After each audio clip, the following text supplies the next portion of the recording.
Hello aspirants, welcome to simply learn UPSC channel. आज हम लोग इंडियन एक्सप्रेस अखबार का एनालिसिस करेंगे यूपीएससी एग्जामिनेशन के पॉइंट ऑफ व्यू से। डायरेक्टली स्टार्ट करते हैं। देखिए, पहला आर्टिकल जो है इंटरनीम टाइगर रिपोर्ट के ऊपर है। आपको पता है एवरी 4 साल में हम लोग टाइगर सेंसस करते हैं, तो ये उसका पांचवा साइकिल है जिसमें इवेल्युएशन ऑफ टाइगर रिजर्व हम लोग करते हैं नंबर ऑफ टाइगर्स के लिए। तो हम लोग ने 2022 में टाइगर लोग का फोटोग्राफ लिया, उससे हम लोग को टोटल 3080 टाइगर्स का पता चला। Specially explicit capture recapture SECR report आना बाकी है, जिसमें इस नंबर की संख्या बढ़ जाएगी। एग्जाम पॉइंट ऑफ व्यू से जानना एक इंपॉर्टेंट बात क्या है, wild life institute of India ये सर्वे कंडक्ट करवाता है। हम लोग की टाइगर के नंबर में बढ़ोतरी हुई है, इंक्रीमेंट हुआ है। फिर तीसरा बात, इंटरनेशनल बिग कैट अलायंस ये इंडिया ने इनिशिएट किया है। ये मार्क करेगा 50 साल ऑफ प्रोजेक्ट टाइगर, जो कि 1973 में स्टार्ट हुआ था प्रोजेक्ट टाइगर। उसका 50 ईयर्स को मार्क करने के लिए इंडिया ने international big cat alliance start किया है, और बताते हुए कि 75% of world tiger population India में है। ये डेटा इंपॉर्टेंट है आपके अवेयरनेस के लिए। और tiger reserve in the country जो है 75,000 स्क्वायर किलोमीटर रफली अवेलेबल है। इंडिया के पास वर्ल्ड का खाली 2.4% ऑफ ग्लोबल लैंड एरिया है, उसमें 8% ऑफ वाइल्ड लाइफ डाइवर्सिटी है इंडिया के पास। India largest tiger range country है in the world. 30,000 elephants India में है, तो लार्जेस्ट एशियाटिक एलिफेंट रेंज भी इन द वर्ल्ड इंडिया ही है। अब टाइगर को कई सारे थ्रेट फेस करने पड़ रहे हैं। इस आर्टिकल का दूसरा एस्पेक्ट में डिफरेंट डिफरेंट हैबिटेट जो है, जैसे शिवालिक हिल्स और गैंजेटिक प्लेन, इसमें क्या मेजर चैलेंज है टाइगर को कि उनका लैंडस्केप फ्रेगमेंटेड हो गया है। ये एक वर्ड आपको पता होना चाहिए। इसको ये सबको आप एज एन एग्जाम्पल यूज करोगे कि टाइगर को क्या क्या थ्रेट्स मिल रहा है। उसमें पहला fragmented landscape, example Shivalik hills and Gangetic plains. फिर सेकंड आप लिखोगे कि टाइगर एक्सटिंक्शन हो रहा है सेंट्रल इंडियन हाईलैंड्स और ईस्टर्न घाट्स में। इसके लिए हमें मिटिगेशन मेजर्स लेने पड़ेंगे, जैसे कि lower impact mining techniques, mining sites का rehabilitation, eco friendly structures to loosen the impact of linear infrastructure. Priority होनी चाहिए। देखिए, लीनियर इंफ्रास्ट्रक्चर और माइनिंग की वजह से सेंट्रल इंडियन हाईलैंड्स और ईस्टर्न घाट्स में टाइगर के पॉपुलेशन को अफेक्टेड हो रहा है। फिर थर्ड, वेस्टर्न घाट में जो टाइगर का रिजर्व एरिया है वहां पे पॉपुलेशन स्टेबल है, पर उसके आउटसाइड में पॉपुलेशन डिक्रीज हो रहा है, जैसे कि वायनाड लैंडस्केप में। तो ये आपको पता है कि आउटसाइड को कैसे मॉनिटर करना है, ये वाला इसका रिक्वायरमेंट है, ये प्रॉब्लम है यहाँ का। फिर नॉर्थ ईस्टर्न हिल्स और ब्रह्मपुत्र प्लेन्स, यहाँ पे इकोलॉजिकल मॉनिटरिंग करना बहुत इंपॉर्टेंट है, क्योंकि हैबिटेट का कनेक्टिविटी इशू बहुत ज्यादा आ रहा है। लीनियर इंफ्रास्ट्रक्चर बहुत सारे डेवलप हो गए हैं।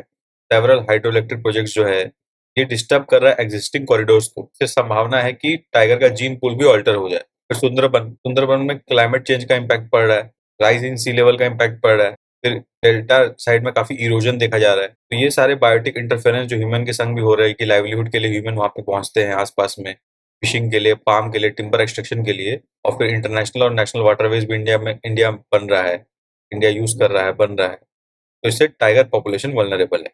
तो ये सारे रीजंस आपको ध्यान होने चाहिए। ये सब थ्रेट्स है टाइगर्स को। तो ये पूरे आर्टिकल का यही मतलब था। अभी controller and auditor general CAG जो है उसका एक रिपोर्ट के अनुसार 40% ऑफ टोटल ऑफिसर्स जो रिटायर होते हैं आर्म्ड फोर्सेज में, उनका मेन कारण डिसेबिलिटी है। तो इसका एनालिसिस करना बहुत जरूरी है, क्योंकि डिसेबिलिटी की वजह से अगर रिटायरमेंट हो रहा है तो उनको पेंशन दिया जा रहा है। तो गवर्नमेंट को अपने पेंशन का एनालिसिस पता होना चाहिए कि किस वजह से कितना पेंशन जा रहा है। क्या ये डिसेबिलिटी लाइफस्टाइल डिजीज की वजह से है? पॉसिबल करेक्टिव एक्शन लेके इस पूरा मैकेनिज्म को स्मूथ किया जा सकता है, ताकि गवर्नमेंट का बर्डन पेंशन पे इफेक्टिवली कम हो सके। ये आर्टिकल बता रहा है कि अपने जो प्रेसिडेंट अभी करेंटली द्रौपदी मुर्मू मैडम, वो वल्नरेबल ट्राइबल कम्युनिटीज के इंटरेक्ट करने के लिए हमेशा एक्स्ट्रा माइल जाती है। तो ये एग्जाम के पॉइंट ऑफ व्यू से ये पूरा स्टेटमेंट इंपॉर्टेंट एज सच नहीं है, पर इसमें कुछ कुछ एस्पेक्ट बताए गए हैं। जैसे कुछ कुछ पीवीटीजीज ग्रुप का नाम बताया गया, पीवीटीजीज क्या होता है वो बताया गया है। तो ये पैराग्राफ में देखिए, मैं रीड करता हूँ आपके लिए। पीवीटीजी जो होता है उनको पहले प्रिमिटिव ट्राइबल ग्रुप्स के नाम से जाना जाता था।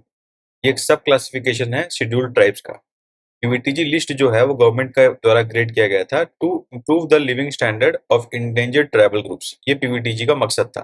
फिर ये जो कम्युनिटी है इनमें particularly low levels of education और हेल्थ केयर देखा गया है। इनका जानकारी भी इनके पास कम है। पूरे इंडिया में टोटल 75 पीवीटीजी कम्युनिटीज हैं। फिर यहाँ पे कुछ चीज मेंशन किया गया है कि बिरान माला क्या होता है, व्हाट इज बिरान माला। एक तरह का आप इसको कल्चर में ध्यान रख सकते हो, एक गार्लैंड है जो बैम्बू से बना होता है, बिरान माला। ये प्रीलिम्स से पूछने लायक सवाल है। फिर अगला, महाराष्ट्र में भिल कम्युनिटी मिलते हैं। छत्तीसगढ़ का पहाड़ी कोरवास कम्युनिटी, आपसे पूछ सकता है मैच द कॉलम में पहाड़ी कोरवास कम्युनिटी कहाँ के हैं, आप बोल सकते हो कि छत्तीसगढ़ के। तो इस आर्टिकल में ये इंपॉर्टेंट बात जानने लायक था प्रीलिम्स के पॉइंट ऑफ व्यू से।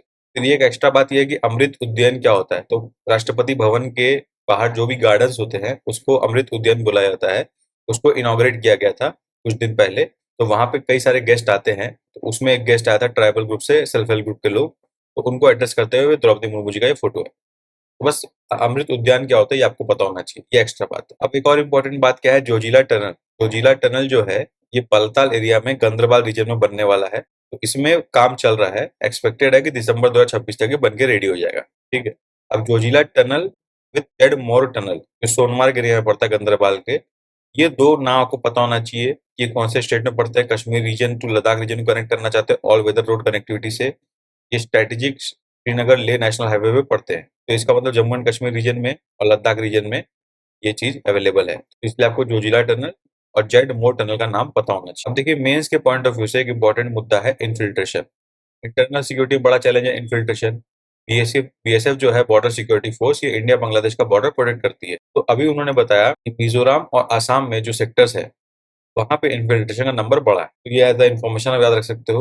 फिर आपको क्या जानना है कि जो इंट्रूडर है 4 फोल्ड राइज हो गया उनमें। फिर Indian side of India Bangladesh border जो है वो कौन कौन से स्टेट से पास होता है, वेस्ट बंगाल, आसाम, मेघालय, त्रिपुरा, मिजोरम। ये आपसे मैच द कॉलम में भी पूछ सकता है, मैपिंग में भी पूछ सकता है, और कोई स्टेटमेंट भी बन सकता है कि बांग्लादेश इंडिया कौन कितने स्टेट में बॉर्डर शेयर करता है, तो ये आपको ध्यान रखना चाहिए। फिर इंडिया ने कई सारे इनिशिएटिव लिए इंडिया बांग्लादेश बॉर्डर में, example construction of fence, flood light, border outpost, building roads and development, integrated check post. तो ये सारे काम डिपार्टमेंट ऑफ बॉर्डर मैनेजमेंट ने किया एमएचए द्वारा, टू इंश्योर कि बॉर्डर में कम से कम इंट्रूजन।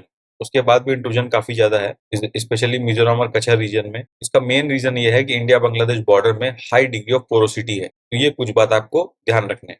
फिर वर्ल्ड पेज में वही दो इंपॉर्टेंट अपडेट यही चल रहा है कि इसराइल सीरिया का टाइम पास चल रहा है। इसराइल के लोग जो है वो वहां के प्राइम मिनिस्टर के खिलाफ आंदोलन कर दिए कि भाई तुम जुडिशियल ओवरऑल मत करो, वो चल रहा है। फिर चाइना ने प्रिसीजन स्ट्राइक को ट्राई कर लिया, सिमुलेट कर लिया ताइवान के अगेंस्ट, तो उस चीज का अपडेट है कि चाइना ताइवान का अब वो डिस्प्यूट जो चल रहा है because of US house of representative के स्पीकर ताइवान में आए थे बातचीत करने, उसके एक्शन में रिएक्शन में चाइना ये सब कर रहा है। एक इंटरनेशनल रिलेशन में एक इंपॉर्टेंट एग्रीमेंट के बारे में बताया है, गुड फ्राइडे पीस अकॉर्ड, तो यूएस और यूके के बीच में। पहला को ये पता होना चाहिए 25 साल हो गया, इसका मतलब पुराना मामला है। अब गुड फ्राइडे एग्रीमेंट जो है 1998 में साइन हुआ था, 30 साल हो गए लगभग। उसमें सेक्टेरियन ब्लडशेड जो है उसको रोकने के लिए नॉर्दर्न आयरलैंड रीजन में अभी यूएस चाहता है कि पीस बना रहे, क्योंकि ब्रिटेन अभी यूरोपियन यूनियन से एग्जिट कर लिया है, तो उसके लिए लोग रेगुलरली मिलते रहते हैं। अभी गुड फ्राइडे एग्रीमेंट में 25 साल बाद एक मुलाकात इन लोग करने वाले हैं। तो आपको बस ये पता होना चाहिए गुड फ्राइडे एग्रीमेंट कौन से पार्ट ऑफ द वर्ल्ड से रिलेटेड है, नॉर्दर्न आयरलैंड वाले पार्ट से रिलेटेड है, किस कंट्री के बीच में, यूएस और यूके के बीच में। ये दो बात आपको पता होना चाहिए। फिर एक्सप्लेन पेज में एक इंपॉर्टेंट अपडेट ये है ब्रॉन्ज एज के बारे में। जो ब्रॉन्ज एज था स्पेन में, वहां पे कुछ हेयर का सैंपल्स मिला, ह्यूमन का हेयर का स्ट्रैंड्स मिला, इसमें कुछ अल्कोलाइड सब्सटेंसेस मिले। कौन से सब्सटेंसेस मिले एल्कोलॉइड में, एफिड्रीन, एट्रोपिन, कोपोलैमिन, ये 3 उन लोगों को मिले एल्कोलॉइड्स। तो इन एल्कोलॉइड्स के बारे में जानकारी दिया गया कि मिनोरका में ये फ्लोरा नेटिव है, ये पावरफुल हेलुसिनोजेंस है, ये प्लांट से मिल सकते हैं नाइटशेड फैमिली के अंदर। एफिडरीन जो है वो स्टिमुलेंट है, वो जॉइंट पाइन से भी एक्सट्रैक्ट किया जा सकता है। तो ये थोड़ा जानकारी है, ये सब एग्जाम में जनरली पूछेगा नहीं, बस आपसे एल्कोलॉइड का नाम दे देगा, आपसे पूछेगा बताइए ये क्या है। जैसे आपको दे दिया ephedrine, atropine, कोपोलैमाइन, what are they, तो आपको पता होना चाहिए अल्कलॉइड्स है, ऐसा स्टेटमेंट प्रीलिम्स में आ सकता है। हेलुसिनोजेंस है, ब्रॉन्ज एज में ये मिला, तो ये सिग्निफिकेंट डेवलपमेंट है कि ह्यूमन जो है वो साइको एक्टिव सब्सटेंसेस का कंजम्पशन करते थे पहले से। तो ये जानकारी आपके अंडरस्टैंडिंग के लिए इंपॉर्टेंट है। तो बस यही था आज के न्यूज़पेपर में। आई होप आपको इनिशिएटिव अच्छा लगा हो। If you like the initiative then channel को लाइक करें, सब्सक्राइब करें। तब तक के लिए best wishes for the examination.